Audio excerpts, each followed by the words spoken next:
Going to hospital na po.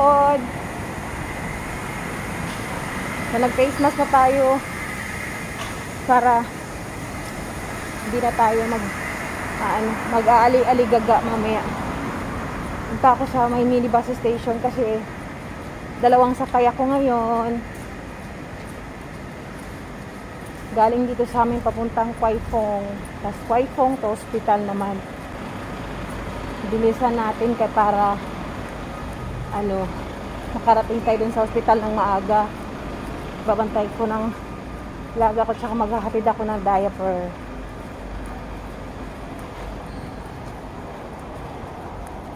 Di ako naka-CR Ihi ang lola nyo Kailangan mabilis ang kilos pag nandito tayo. Kasi maghahabol tayo ng oras talaga.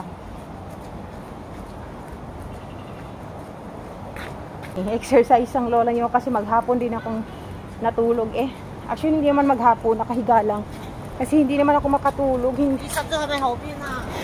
Tayo sa may minibus.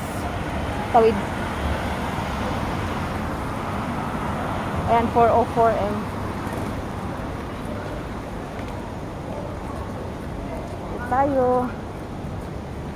Hintay tayo kung kailan dadating yung bus. Dito ba yun? Okay. So, hintayin natin kung may dadating na bus. Para sakay naman tayo ulit ng 407 bus papunta ng hospital.